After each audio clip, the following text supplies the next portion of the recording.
ہے اور نقطہ خدا نے دی ہے انہیں جنتوں کی سرداری بے شک بے شک بے شک جیتے رہنا خدا نے دی ہے انہیں جنتوں کی سرداری خدا بھی دیکھ اسد ہم قدم حسین ہے عطا کیا ہوا سارا بھرم حسین کا ہے میں خوش نصیب ہوں بے شک بے شک سبحان اللہ ماشاءاللہ جی رانا عبدالباسط سہروردی نے موقع کی مناسبت سے حسین ابن علی کو سلام پیش کیا. آپ اسکرین پر نمبر جو دیکھ رہے ہیں آپ اس نمبر پہ کال کریں. ابھی ایک لاہور سے ہم نے کال لیے, آپ بھی ملک بھر سے کال کر سکتے ہیں. مولانا اشرف علی منتظری ہمارے ساتھ موجود ہیں, وہ آپ کے سوالوں کے جوابات دیں گے. بات ہو رہی تھی فضیلت اہل بیت کی, فضیلت مولا کائنات حضرت علی المرتضیٰ کی, اور یہ آپ ہمارا ہے رمضان ٹرانسمیشن لائیو دیکھتے رہیں گے چاند رات تک.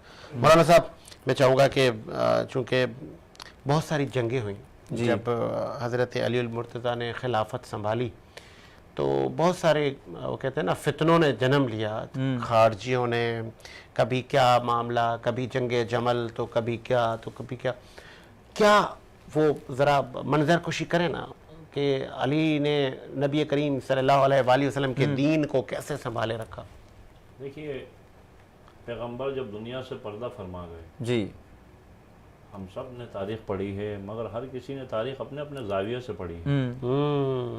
میں سمجھتا ہوں تعصب کے اینک کو اتاریں. نہج البلاغہ میں کئی خطبات تو اس کی عکاسی کرتے ہیں کہ مولانا نے ارشاد فرمایا کہ میں نے کس طرح جو ہے, آپ یہ دیکھیں کہ خلیفہ اول, خلیفہ دویم, خلیفہ سویم, ان تینوں کے دور میں مولا علی نے اپنے اصحاب کو بھی اپنی اولاد کو بھی ان کی فوج میں بھرتی کروایا. سبحان اللہ. تو بہت سے لوگوں کا اعتراض بھی ہوا اس زمانے میں بھی. ظاہر سی بات ہے جب آپ جو ہے ایک مذہب مخالف پارٹی میں چلے جائیں گے تو مولا کی ذات کا تو کیونکہ رسول اللہ کی تعلیم کرتا ہے, کیونکہ علی کی یعنی ذہنیت یا علی کی تعلیمات کا عکاس یہ ہے کہ اسلام بچے, اسلام بچے, ایسا ہی ہے, ایسا ہی ٹھیک ہے نا. تو فتنوں نے بھی سر اٹھایا ہوا ہے. خوارج جو ہے انہوں نے تو وہ تو کسی کو تسلیم نہیں کرتے تھے, وہ اللہ کے بل کہتے تھے بس اللہ ہی اللہ. جیسے آج ہمارے پاس خوارجی ہیں, مسلمانوں میں بہت سے ایسے ہیں کہ جو اپنے آپ کو مسلمان کہتے ہیں مگر وہ خارجی ہیں. وہ اپنے سوا کسی کو اچھا نہیں سمجھتے, اپنے سوا کسی کو مسلمان تسلیم کرنے کو تیار نہیں. اس زمانے میں بھی خوارج تھے جس نے اسلام کو بہت نقصان پہنچایا. تو لہٰذا مولا علی علیہ السلام نے ان کو اچھے مفید مشورے بھی دیے, ایسا ہی ہے. اور مولا علی علیہ السلام نے اپنے اصحاب کو, اپنے بیٹوں کو ان کی فوج میں بھرتی کروایا. اچھا یہ اس پہ لوگوں نے اعتراض کیا, یا علی کیا ہو گیا, یہاں تک کہ لوگ طنز بھی کرتے تھے, یا علی کیا تمہارے ذوالفقار کو زنگ لگ گیا, نعوذ باللہ. سبحان اللہ. مولا نے فرمایا آج علی آج بھی وہی علی ہے کہ جو خیبر و خندق و بدر و یہ جتنے بھی فتوحات ہیں یہ تمام کا حامل علی ہے. میری تلوار کو زنگ نہیں لگا ہے. اگر جو ہے میں تلوار اٹھاتا ہوں تو یہ تمام قلعہ قمع ہو جائے گا, لیکن مسئلہ اسلام نہیں بچے گا. علی کی کوشش اسلام بچے. تو کہنے کا مقصد یہ ہے گا کہ جو تاریخ کو پڑھیں, یہاں پر مسئلہ یہ ہے گا کہ دیکھیے سرکاری مورخوں سے تاریخ لکھوائی گئی. مثال دے رہا ہوں, ابھی جیسے کوئی گورنمنٹ ہے, وہ گورنمنٹ کا اپنا ایک میڈیا سیل ہوتا ہے, ٹھیک ہے نا, میڈیا سیل ہوتا ہے. میں ایسے سمجھاؤں, میرا مقصد کسی گورنمنٹ کو تنقید کرنا نہیں ہے, میں آپ کو سمجھانے کے لیے عرض کر رہا ہوں. جس طرح میڈیا سیل ہوتا ہے, یعنی کسی بھی پارٹی کا ہوتا ہے یا کسی بھی تنظیم کا ہوتا ہے, تو میڈیا سیل کیا کرتا ہے, وہ ہر چیز کو اچھی چیز نہیں بھی ہے تو اچھی کر کے پیش کرتا ہے. تو لہٰذا وہ سرکاری مورخ جو ہوتے تھے صاحب, انہوں نے بیڑا غرق کیا. اب چونکہ اس کا نقصان یہ ہو رہا ہے کہ آج ہم لوگ آپس میں دست و گریبان ہیں, جو جس کو فالو کر رہا ہے, جو جس کو اچھا سمجھتا ہے. لیکن میں سمجھتا ہوں خدا نے جس کے دل میں جو ہے یقین کو رکھا ہے, جس کے دل میں حوصلے کو رکھا ہے, تو یقیناً وہ حق کا متلاشی ہے. ہر آدمی حق کا متلاشی ہے. دیکھیے انسان ہمیشہ اس چیز کا دشمن ہوتا ہے جس چیز کو جانتا نہیں. تو مولا علی علیہ السلام جو ہے آپ خود فرماتے ہیں کہ جیسے آپ کے ایک صحابی نے پوچھا مولا مال زیادہ افضل ہے یا علم؟ آپ نے فرمایا علم زیادہ افضل ہے. مال تو ایسا ہے کہ جو تم خرچ کر ڈالو گے ختم ہو جائے گا. علم ایسا ہے جتنا خرچ کرو گے اتنا بڑھتا چلا جائے گا. کیا بات ہے. یعنی کہتے ہیں کافی نشست ہوئی علم کے متعلق. مولا نے فرمایا اگر تم جو ہے یعنی مہینوں بیٹھے رہو تو میں علم کے اوپر گفتگو کر سکتا ہوں. اچھا جیسے آج سائنس ڈی این اے کرتی ہے جب کسی کا انتقال ہو جاتا ہے یا کوئی پتہ لگانا ہوتا ہے کہ اس صاحب کی جو موت ہے کیسے واقعی, تو تاریخ اسلام بتاتی ہے کہ پہلا ڈی این اے بھی مولا علی نے بتایا کہ کیسے کروایا جاتا ہے. اب میں یہ بات کہوں گا تو آپ دیکھیں صحابہ کرام کو جب کسی کا ڈی این اے کرنا ہوتا تھا پیغمبر نے نصیحت کی تھی کہ جب کبھی کسی کا ڈی این اے کرو کہ یہ کیا ہے اور کیسے ہے تو اس کے سامنے ذکر علی چھیڑ دو. چہرہ کھل اٹھے تو مومن ہے اور چہرہ مرجھا جائے سمجھ لو منافق ہے. کیا بات. تو اس سے بڑا ڈی این اے کیا ہو سکتا ہے. بات یہ ہے کہ آپ یہاں پر دیکھیے مولا علی علیہ السلام تو اس وقت منبر کوفہ پر برجمان ہے, تشریف فرما ہے, اور آپ فرما رہے ہیں ایک ایسا زمانہ آئے گا میں چاہوں تو اس پانی سے جو ہے پوری دنیا کو روشن کر سکتا ہوں. بتائیں. اعتراض کرنے والوں نے اعتراض کیا پتہ نہیں علی کون سی دور کی کوڑی لے کے آئے ہیں. تو آج میڈیکل سائنس نے ثابت کیا جی پانی سے بجلی بنائی جا سکتی ہے. مولانا نے فرمایا ایک زمانہ یعنی میں چاہوں تو لوہے کو لوہے سے جوڑ کر ہزاروں میل کا فاصلہ طے کر سکتا ہوں. یعنی ہر وہ چیز جو ہے جو آج جس پہ آج مجھے ایک بات بتائیے آج پوری دنیا میں مثلا ہمارے اپنے ملک میں پانی کی قلت ہے صاحب, پانی جس کے پاس ہے وہ دے نہیں رہا. ٹھیک ہے نا. مثلا یہ سارا چکر جو ہے منصفانہ تقسیم کا ہے. منصفانہ تقسیم نہیں, اس کی وجہ سے مسائل جنم لیتے ہیں, خون خرابہ ہوتا ہے, تصادم ہوتا ہے. تو مولا علی علیہ السلام گوشہ نشینی کی زندگی بھی اختیار کری. 25 سالہ گوشہ نشینی کی زندگی مولا نے اختیار کری. 25 سالہ. اس کے اندر مولا کیا کر رہے تھے. آج دنیا جو زمین کھود کے پانی نکالتی ہے یہ دنیا کو کس نے سکھائی ہے؟ علی ابن ابی طالب کی دین ہے. سبحان اللہ سبحان اللہ. یہ مولا کی دین ہے. اور اس کے علاوہ آپ یہ دیکھیے کہ مولا نے پوری مولا کی زندگی کو دیکھیں. نہج البلاغہ میں کلمات قصار بھی ہیں, چھوٹے چھوٹے خطبے بھی ہیں مولا کے, طولانی خطبے بھی ہیں. توحید کے اوپر جو خطبے ہیں, جو اپنے آپ کو توحید کا بڑا چیمپئن کہتے ہیں کہ جی ہم سے بڑا توحید کسی کے پاس نہیں ہے. دیکھیے علی جو توحید بتا رہے ہیں, علی توحید ایسی بتا رہے ہیں کہ اللہ کی حمد ہے کہ جس نے ماؤں کے شکم میں بھی ہمیں جو ہے سرفراز کیا, سیراب کیا. علی تو وہی پیغام دے رہے ہیں کہ جو حکم اپنے پیغمبر نبی مکرم کی زبان سے سنا. علی وہی پیغام دے رہے ہیں جو قرآن حکیم میں تعلیم کردہ ہے. علی اپنی طرف سے تو بات کوئی نہیں کر رہا. بہت خوبصورت آپ نے بات کی اور وسیع رسول ہیں. آگے بڑھاتے ہیں سلسلے کو, چونکہ ایک اور موضوع کا بھی مجھے کہا گیا تھا لیکن ٹائم بہت کم ہے. جتنا ہو سکا ہم اس موضوع کو بھی لے کے چلتے ہیں پھر کل, ورنہ اس کو ہم کنٹینیو کریں گے. مزارات پہ جانا کیسا, جو صوفیہ اکرام کی مزارات ہیں, آپ کو علم میں ہوگا کہ بر صغیر میں شمس تبریز, داتا دربار, عبداللہ شاہ غازی, شاہ عبداللطیف بھٹائی, لال شہباز قلندر اور بھی بڑے بڑے صوفی بزرگ ہیں. تو ان مزارات پہ جانا کیسا اور وہاں جا کے فاتحہ کرنی چاہیے, یہ بھی ذرا میں چاہوں گا کہ روشنی آپ اس پہ ڈالیں تاکہ لوگوں کے لیے اصلاح ہو. سورہ مبارکہ جو ہے مائدہ کے اندر 35 نمبر آیت ہے. بسم اللہ الرحمن الرحیم. یا ایھا الذین آمنوا وابتغوا الیہ الوسیلہ وجاہدوا فی سبیلہ لعلکم تتقون. یعنی مقصد اس میں جو وابتغوا الیہ الوسیلہ کہا کہ تم اپنے لیے وسیلہ تلاش کرو. اور قرآن میں ایک اور مقام پہ فرمایا گیا کہ وَمَن يُعَظِّمْ شُعَائِرَ اللَّهِ, شعائر اللہ کا احترام تم پر لازم ہے. دیکھیے ایک دیوار ہے آپ کے گھر کے, مثلا کمرے کی دیوار ہے یا آپ کے گھر کے واش روم کی دیوار ہے, اس دیوار کا اتنا مقام نہیں ہے, لیکن یہی دیوار اگر مسجد کی ہے اس کا مقام ہے. یہی دیوار جو ہے اگر کسی قبرستان کی ہو تو اس کا مقام ہے. لیکن وہ قبرستان میں اگر کوئی ولی خدا دفن ہے تو ظاہر ہے خدا کی بارگاہ میں اس کا مقام ہے. آپ نے جیسے حدیث بتائی کہ وسیلہ نہیں, میں آیت قرآن آپ کے سامنے ذکر کیا کہ مثلا باقاعدہ میں اس کو آگے بڑھاتا ہوں. جب مومن نماز پڑھتا ہے تو کیا اللہ سے ہم کلام نہیں ہوتا؟ اللہ سے ہم کلام ہوتا ہے. اور یہ جو صاحبان یعنی مثلا علم و معرفت ہیں, جو اولیاء اللہ ہیں, یہ ظاہری پردہ فرماتے ہیں. اچھا جیسے نا مثلا مر گیا مردود, نہ فاتحہ نہ درود, وہ حساب نہیں ہے یہاں پہ. یہاں پہ یہ ہے ظاہر سی بات ہے یہ خاصا خصان بندے ہیں, ان کی خدا کی بارگاہ میں ان کا مقام ہے. مثلا ایک مثال دے رہا ہوں کہ ہر مسلمان کی خواہش ہے اگر بیت اللہ کی زیارت کرے تو روزہ رسول کی بھی زیارت کرے. سبحان اللہ. تو اس سے پوچھیں بھائی یہ چیز تمہارے دل میں کس نے رکھی ہے؟ کوئی بھی کہ ایک عام مسلمان سے آپ پوچھیں بھائی اگر آپ بیت اللہ آپ جا رہے ہو تو کیا آپ روزہ رسول پہ نہیں جانا چاہو گے؟ تو وہ کہے گا کیوں نہیں جانا چاہوں گا؟ اگر میں سمجھتا ہوں کہ روزہ رسول پہ میں نہیں پہنچا تو گویا میرا حج عمرہ ہی نہیں ہوا. ٹھیک ہے نا.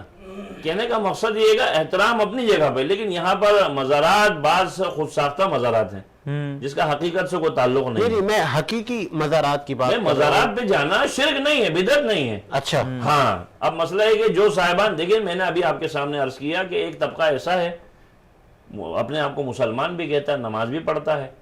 یہ تو پیغمبر کے دور میں بھی ایسے لوگ تھے کہ جو مثلا ایک شخص جو ہے پیغمبر کو کہتا تھا اے محمد آپ اللہ سے ڈریں. پیغمبر نے فرمایا اللہ کا بھیجا ہوا نبی میں ہوں، خاتم المرسلین میں ہوں، اور تم مجھے کہہ رہے ہو کہ اللہ سے ڈرو. ذرا تو سوچیں. آپ مولانا صاحب یہ جو کہہ رہے ہیں کہ ایک ایسے مسلمان ہیں، یہ آپ ان پہ الزام نہیں لگا رہے؟ نہیں میں الزام نہیں لگا رہا، یہ حقیقت ہے. آپ مجھے ایک چیز بتائیے، گلا تو کاٹ دیا اہل مدرسہ نے تیرا، کہاں سے آئے گی صدا لا الہ الا اللہ؟ مدرسہ وہی دینی مدرسہ ہوگا، وہی جو ہے مسجد جو ہے خدا کی مسجد ہے کہ جس مسجد کے اندر حق بیان ہو، خدا رسول کی تعلیمات بیان ہو، امن اور اتحاد کی بات کی جائے.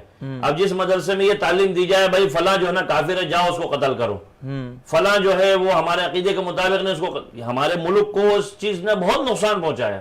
اب جو بھی اس کو شیلٹر دیتے رہے ہیں یقیناً وہ مجرم خائن ہے، وہ خدا کے بھی مجرم ہے، رسول کے بھی مجرم ہے، اور قرآن کے بھی مجرم ہے، اور سوسائٹی کے بھی مجرم ہے، اور روز محشر ایسے لوگوں کو جواب دینا پڑے گا. اب مجھے ایک چیز بتائیے، مثلا آپ کو توسل، وہ توسل مانتے نہیں ہے صاحب. بھائی اگر ایک مثال ہے ایک آدمی توسل کو قائل نہیں ہے، مزارات کا قائل نہیں ہے، اس سے پوچھو بھائی ابھی چھت پہ جانے کے لیے سیڑھی چاہیے، تم دنیا میں آئے ماں باپ کے وسیلے سے، تو تم توسل کے قائل کیسے نہیں ہو سکتے ہو؟ سوچنے کی بات. اللہ نے مثلا ایک مثال ہے بھائی ٹھیک ہے آپ جو کھانا کھاتے ہیں وہ کھانا بھی تو کسی خاتون نے بنایا ہے یا کسی شخص نے بنایا ہے، تو اس کے بعد آپ جو ہے ایسے تو نہیں ڈائریکٹ کھانا آپ کے منہ میں آئے گا، آپ کو ہاتھ چلانا پڑیں گے، ہاتھ استعمال کرنا پڑے گا، یہ وسیلہ ہے نا. اس طریقے سے پروردگار عالم کی بارگاہ میں آپ نے جانا ہے تو پروردگار سے تو ہم کلام ہی نہیں ہے. ہمیں کیا پتا اللہ کس چیز سے خوش ہے کس چیز سے ناراض ہے، تو اس کے لیے وسیلہ اللہ نے رکھا ہے، نبی رکھے ہیں، انبیاء رکھے ہیں کہ جنہوں نے ابھی مثلا ایک مثال ہے قرآن نازل ہوا قلب پیغمبر پر، لے کے آیا وہی جبریل، تو یہ اللہ نے ذریعہ بنایا نا. ڈائریکٹ تو ہم نہیں اللہ کی طرف متوجہ ہو گئے، ہمیں تو پتہ بھی نہیں تھا. یعنی اس وقت جو ہے پیغمبر نے لوگوں کو کلمہ پڑھوایا جب لوگ جو ہے کنکر کو شنکر مان کے اس کی پوجا کر رہے تھے. اس وقت پیغمبر نے لوگوں کو دین سے سمجھایا اور بتایا کہ بھائی خدا وحدہ لا شریک ہے، اس کا کوئی شریک نہیں ہے. مثلا حضرت ابراہیم علیہ السلام کی آپ حیات کو پڑھیں، سیرت کو آپ پڑھیں کہ حضرت ابراہیم علیہ السلام جو ہے وہ کس طریقے سے جو ہے دین پر آئے. یعنی دین اللہ نے ان کو اپنا نبی سلیکٹ کیا، منتخب کیا، تو انہوں نے کیا کیا جی، وہ تمام شہر والے انہوں نے باقاعدہ لوگوں کو منع کرتے تھے بھئی یہ اس کی پوجا نہ کرو، یہ بتوں کی پوجا نہ کرو. تو ایک سب سے بڑا جو بت تھا تمام بتوں کو توڑ کے اس کے گلے میں جو ہے انہوں نے کیا کیا، وہ کلاڑی رکھ دی. تو لوگوں نے کہا بھئی یہی ہمارے کو اعتراض کرتا ہے ہمارے بزرگوں کی سنت پہ، تو لہٰذا اسی کو. اس کے بعد انہوں نے کیا کیا، منجنیق کے ذریعے جو ہے ابراہیم کو وہ آنکھ کے انگارے میں پھینکا، اللہ آنکھ کے انگارے میں پھینکا. تو اس وقت جو ہے جبریل نے کہا کہ بھئی میں آؤں تمہاری مدد کے لیے؟ کہا نہیں. تو کہتے ہیں اس وقت ایک چھوٹی سی چڑیا تھی وہ چونچ میں پانی لے کے جا رہی ہے. جبریل نے پوچھا کہاں جا رہی ہے؟ کہا ابراہیم کو بچانے کے لیے. کہا اتنی سی تیری چونچ میں پانی ہے، کیا اس سے ابراہیم بچ جائے گا؟ کہا ابراہیم تو نہیں بچے گا لیکن ابراہیم بچانے والوں میں میرا نام تو ہوگا. سبحان اللہ. یہ خوبصورت بہت تو بات. کہنے کا مقصد یہ ہے گا کہ جو حضرات نہیں مانتے بھائی وہ روز محشر خود جواب دیں گے. لیکن مسئلہ یہ ایک معذرت کے ساتھ بات یہ ہے کہ اگر میں آپ کے عقیدے کے مطابق نہیں ہوں تو اختلاف کا حق ہر کسی کو حاصل ہے کہ مثلا بھائی میں آپ کی بات نہیں مانتا، آپ میری بات نہیں مانتے، لیکن اس کے اوپر کسی بے نحق کو قتل کرنا یہ کہیں اسلام میں نہیں ہے. اس وقت یہی تو ہو رہا تھا. یہ وسیلے کے حوالے سے کہ صحابہ کرام اور اہل بیت علیہ السلام کی طرف سے کیا تعلیم ہے، انہوں نے کیا روشنی دی اس حوالے سے؟ مثال ہے کہ ایک شخص پیغمبر کی خدمت میں حاضر ہوا، یا رسول اللہ بہت پریشان ہو، دعا کریں. آپ نے دعا کے لیے ہاتھ بلند کیے، پروردگار بحق علی بن ابی طالب اس بندہ خدا کی مشکل کو حل کر دیں. تو وہ آپس میں چیمگوئیوں کرنے لگے. بھائی لوگ جو بیٹھے ہوئے تھے کہنے لگے بھائی یہ تو علی کا وسیلہ. تو بھائی ہمارا وہ تمہارا وسیلہ کیوں نہیں دیا؟ کہا بے فکر ہو جاؤ، کچھ دن بعد جو ہے یہ علی خود بھی پریشان ہوں گے نا، تو پھر تیرا میرا وسیلہ بھیجنا ہوگا۔ کچھ دن کے بعد علی ابن ابی طالب علیہ السلام خود تشریف لائے، یا رسول اللہ بہت پریشان ہوں۔ اور پیغمبر نے دعا کے لیے ہاتھ بلند کیے، پروردگار بحق علی ابن ابی طالب، علی ابن ابی طالب کی مشکل کو حل کر دے۔ لوگ اور حیرت زدہ ہو گئے، بھائی ہم تو سوچ رہے تھے اب کی باری تو ہمارا تیرا وسیلہ ہوگا۔ پیغمبر نے فرمایا تم یہ بات کرتے ہو، مجھ محمد مصطفیٰ کو بھی کوئی مشکل پڑتی ہے، میں علی کا واسطہ دے کر اللہ سے دعا کرتا ہوں۔ کیا بات اس کا مقصد نہیں ہے کہ ہم علی کو بڑھا رہے ہیں، جی، کہنے کا مقصد ہے پیغمبر توسل کرنا بتا رہے ہیں۔ توسل وسیلہ، وابتغوا الیہ الوسیلہ، یعنی اللہ کی بارگاہ میں اگر دعا مقبول کرانی ہے وسیلہ تلاش کرو۔ اب ایک مثال ہے، ہم دعا کرتے ہیں پروردگار بحق محمد والے محمد ہماری پریشانیاں دور کر دے، ہماری مشکلات حل کر دے۔ ظاہر سی بات ہے خدا کی بات، پیغمبر کی بات، خانوادہ اہل بیت ہے جن کے خدا کی بارگاہ میں مقام ہے، پیغمبر کی بارگاہ میں مقام ہے۔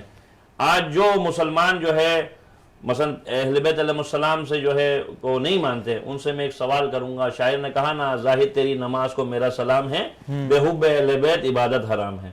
کہنے کا مقصد ہے پیغمبر مکرم جو ہے صبح و شام اہل بیت کے دروازے پہ جا رہے ہیں، السلام علیکم اہل بیت نبوہ، اے اہل بیت محمد تم پہ محمد کا، مجھ محمد کا تم اہل بیت تم پر سلام ہو۔ علامہ صاحب ایک یہ بھی سوال اٹھتا ہے کہ آپ جو نبی کریم صلی اللہ علیہ وسلم نے کی جو زوجات ہیں ام المومنین، کیا وہ بھی اہل بیت میں شمار ہوتی ہیں؟